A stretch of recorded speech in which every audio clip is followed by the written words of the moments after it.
Right, cool. So the audio, rolling audio. So I don't really know how we're going to start this. Welcome to the workshop. Well, thank you very much. You are very welcome. Happy New Year. Thank you. Happy New Year. We're here. Yeah. You have a good one? Yeah. Good. All right. Okay. Let's get into the content time. Right. We're here. Hello, everyone. We're back. We came to see Jamie as part of our kind of discussion about the gear we used to make the record, which there wasn't an awful lot of it. But what we had. Very nice. Yeah, it was really good. We used we used 4 really nice guitars, and Jamie built 2 of them. And we saw you at Cambridge Folk Festival where you had these very fresh instruments, and then we stole them off you the next week to take them to Wales. Did I offer? Did you suggest? I think it was like a mutual. It was a mutual. Yeah, I mean, I don't know how it happened.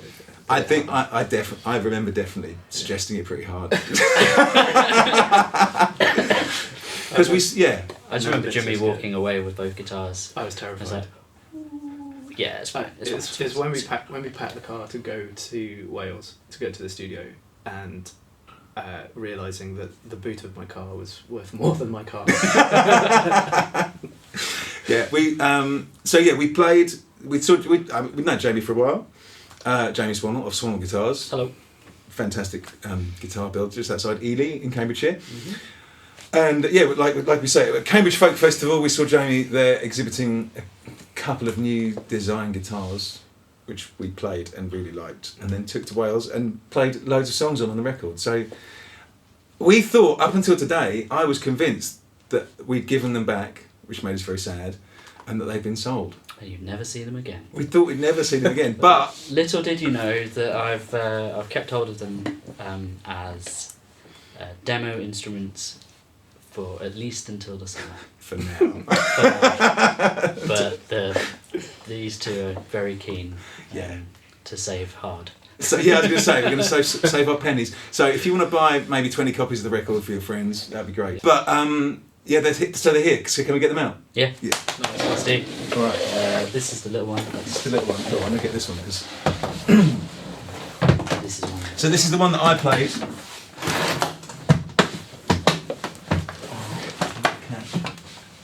Oh, hello. They're both in standard. So, oh man, I thought this was sold. Old friend. Number 50. Yeah. 2023. Oh my goodness. So this is. Well, do you want to tell us what model is this, Jamie? This is the 00.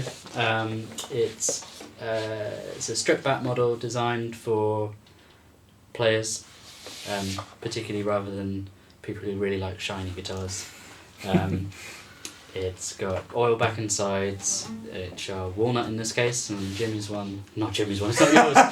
On the one that Jimmy played, it's cherry. It's legally binding. And the tops are both European spruce. Let's get that one. So what size? This is the 00. That's the. This is the OM. The OM. Now we've not seen these since August, since we returned them with little tears in our eyes. Yeah. Still terrified holding this thing. And you feel like the third wheel in this arrangement. No. A rose between 2 thorns. Ah.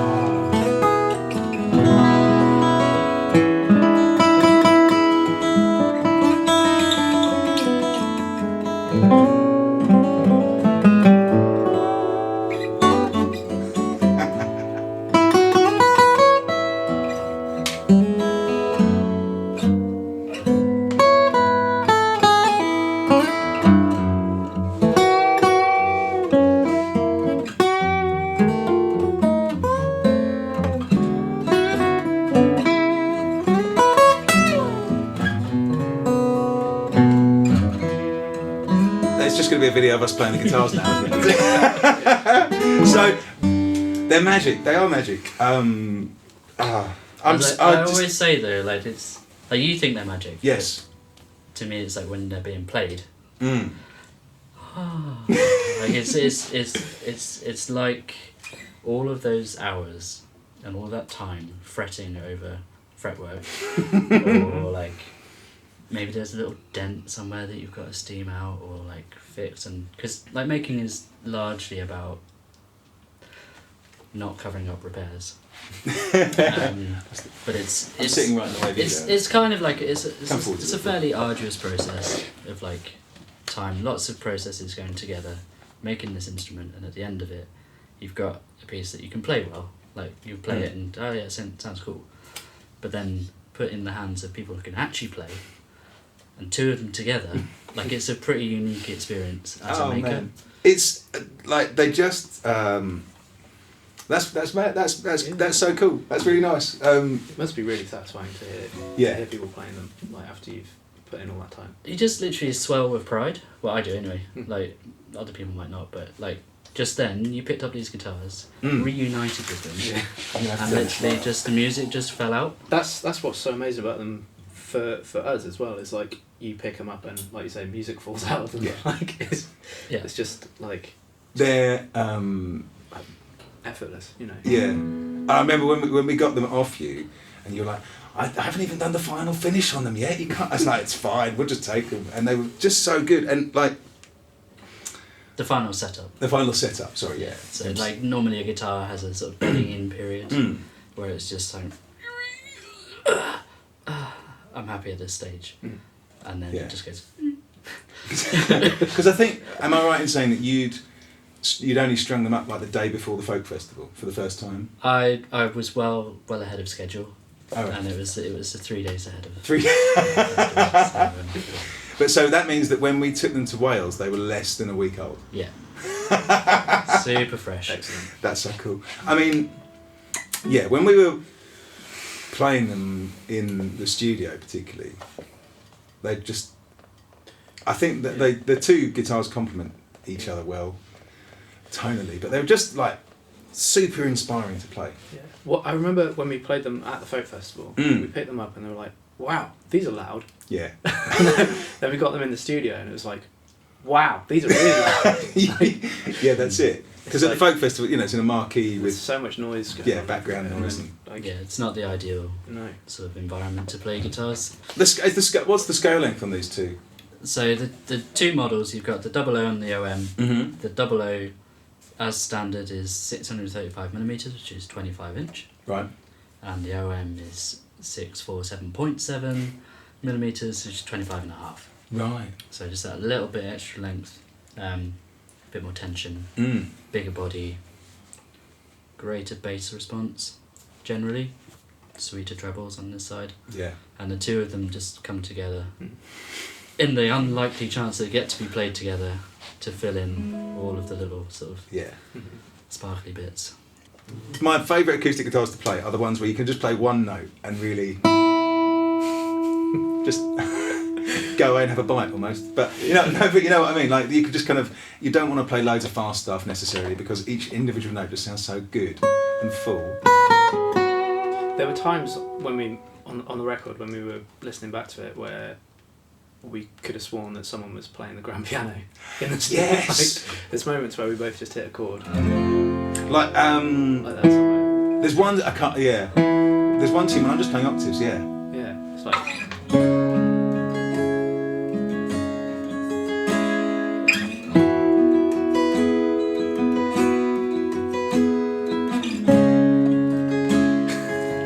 And like the combination of that in that room as well, like.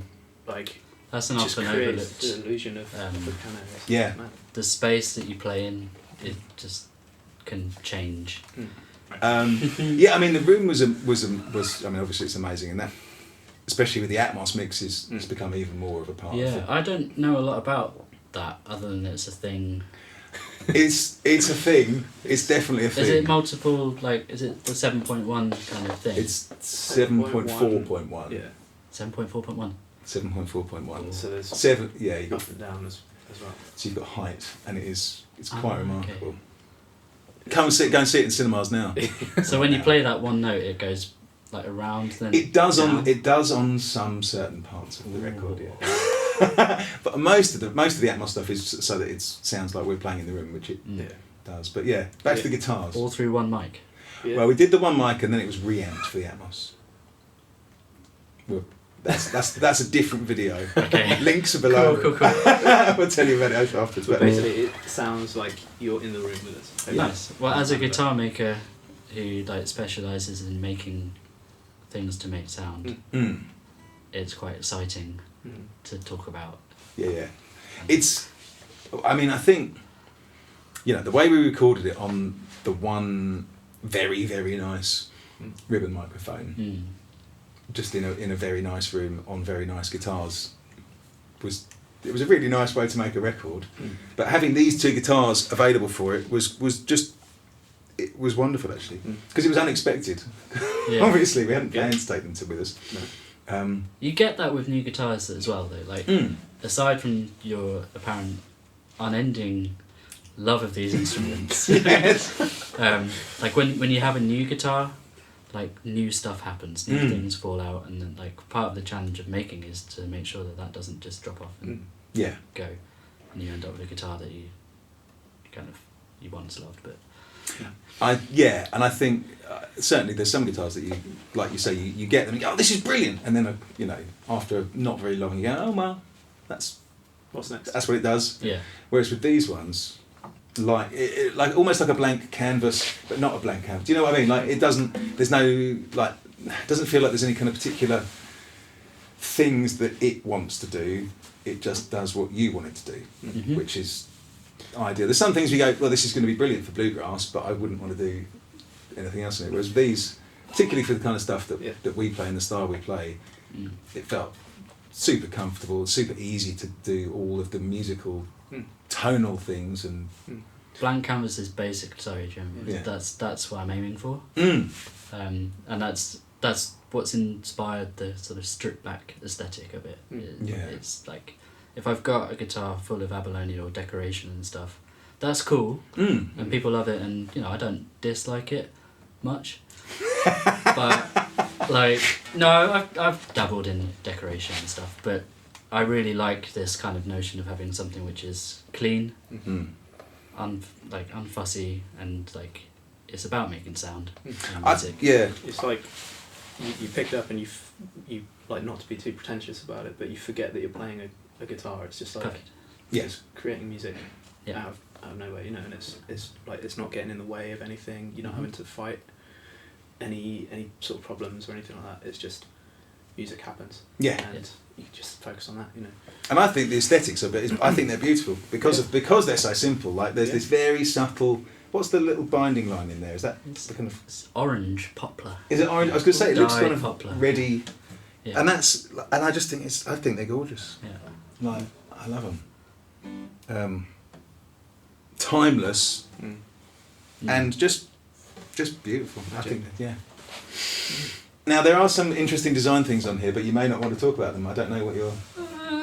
Yeah, we can talk about a few things. So I'm using structured sides. What does that mean to the lay So person? typically on your acoustic guitar, you look inside the sound hole, and you see where the side joins the back. There'll be linings, which will be curved, and they're bent around and glued in. On these guitars, that lining stretches the whole way across the side, Right. and is laminated on the inside, so you don't see anything. But what you do have is this incredibly like stiff and quite heavy rib structure, Right. which has a number of like influences on the sound. Which, if you're really interested, you can read all sorts of books by like Trevor Gore, Giuliano Nicoletti, and that kind of stuff. Or you could just look at a banjo and like extrapolate what you're doing. Like that's where you go towards. So with a super stiff rim set and a thin, skinny top, what does a banjo do? Projects. Really projects. It's really loud. But it loses a bit of sustain. So the guitar with structured sides is sort of pushing towards that with the volume and projection, but because it's not a leather skin on top. You still got guitar-y kind of sustain. Probably not as great a sustain as something with a heavier top, because it's quite a lightly built top still. But anyway, I sort of divulged. No, but that's like they've got a very direct attack, and I have to say I didn't notice any lack of sustain in that at all. Yeah. And just to point out, the structured size is not my idea. No. It's not my invention or design. Thanks to Instagram, basically, and social media, you can look into other people's workshops, and you can see their ideas, and as long as you you respect that, and maybe you can ask these people who are designers, like Dion Guitars in Canada. This is where I first saw this design. Thank you very much for sharing it. I've never heard one of his guitars, right? So I didn't know, like, that's the sound I'm after. I just tried it because it just made a lot of sense from a making's perspective, from an acoustic perspective. Tried it, loved it, and I've built 25-30 guitars with that method now. Oh, really? And yeah, it's brilliant. Love it. Yeah, I mean, I think these are the first ones with that kind of construction that I've knowingly played. I'm super impressed with it, man. And I really like the way, like, it's a subtle thing because you don't normally look at the inside of a guitar that much. But I do like the fact that inside it's just a completely kind of, you can't see any bracing or anything, so it's like a hollow box, which I just think they're so cool. Yeah. And again, these two, being the kind of stripped back model, also have a laminated back, which is the first time I tried it, and I like it. I'll keep doing it, I think. If the customer wants it, I think it gives a slightly drier sound. Right. Slightly less like fuzzy, mushy overtones. But it's hard to say. I mean, Certainly doesn't sound bad. No, they don't sound. Oh, they sound great, man. They're just so lovely. They're just so lovely, and it's so nice to make the record on them. It's nice to see them again. It's so nice to see them again. I was going to say, we're going to have to do some playing on them, aren't we? When we had these, I think they did affect the way that we had that we arranged the songs. In as much as I think it made us play less. It definitely made me play less because they could fill the kind of the sonic space without having to do a full chord or something. So you could take it back down. And when you're making a record when it is just the kind of duo format, all of those little decisions make a big difference to the overall dynamic of the songs as well as the whole album. So everything's so exposed, isn't it? So it's everything has to be there for a reason. Yeah. Or not there for a reason. Exactly. So like all those kind of like Coming Home to You is the other one we spoke with that.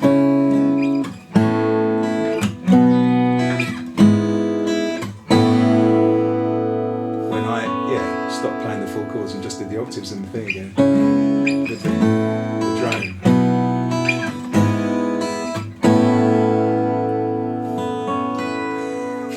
Like that. And that was, and I remember, when we were getting the sounds, and Owen was like moving the mic and stuff, and then we went up to listen, and it was just the thing over the 3 days was just massive. Those guitars sound fucking good. And it's uncomfortable sometimes playing less like that as well. Like, because normally, like, you naturally want to fill up all that space, and it initially feels wrong to do that, but it's not until you go and listen to it that it's like, oh yeah, that really works. Yeah, that's really cool. I remember it was on I think it's on the same tune when we were talking about the arrangement. I was like, well, actually I'm going to bring in an extra bass note on the second verse. It was like a big decision, and I'm just going,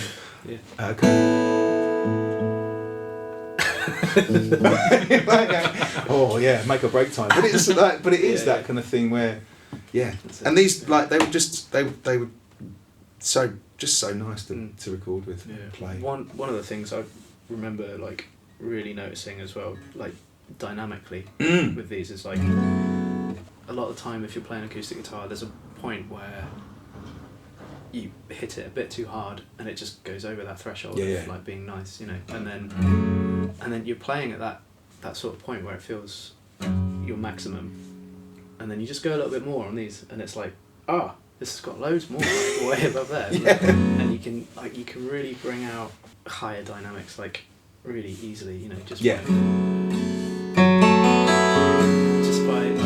barely doing anything, you know, but it's all there. Yeah, they're super responsive, aren't they? Like, just you go from nothing to everything. I know, but like they're just so. There's a lot of low end for a little guitar there. This is one of the results Is it, of the structured. the structured side. Like, I mean, that's.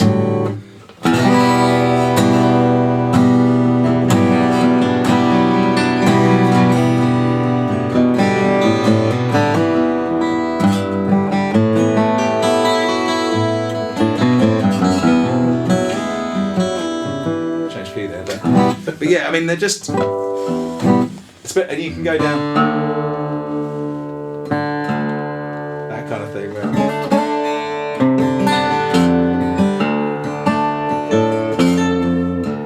it's still got that tightness, because I use drop D quite a lot on dadgad and stuff, but sometimes smaller guitars can get a bit flabby on the low end when you're doing that, but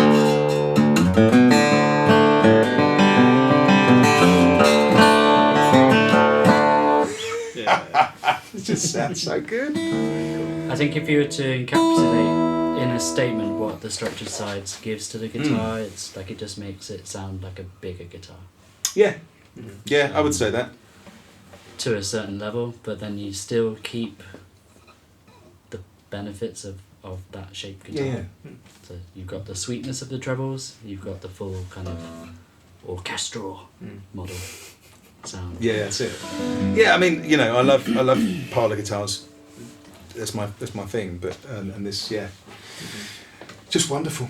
Cool. Well, thank you, Jamie, for both letting us come and Radio Studio stay, but most importantly for letting us borrow these guitars to make an album with. Reunited. It's like meeting an old friend, isn't it?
Stop and I carry on,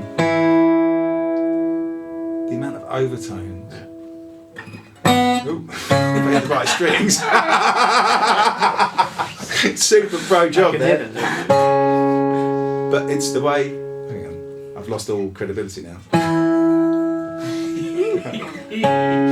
If you play it right and don't mess it up, and then just that ringing there, where just the whole thing is alive if you can hit the right notes. You can have a bite. Yeah. But it does that was another thing that kind of really. Not all guitars do that, and it's just another thing. It's another kind of colour that you can bring. That that isn't. It's not a given by any means, because a lot of guitars won't do that. They'll just play the strings that you hear.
So comfortable, so good, so wonderful, and yeah, good.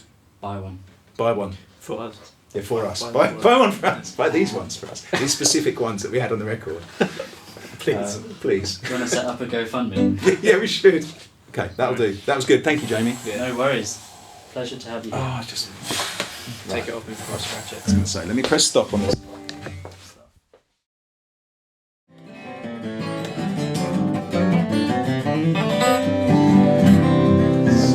So loud. I've forgotten how loud they were, man. Sorry, what? I can't hear you.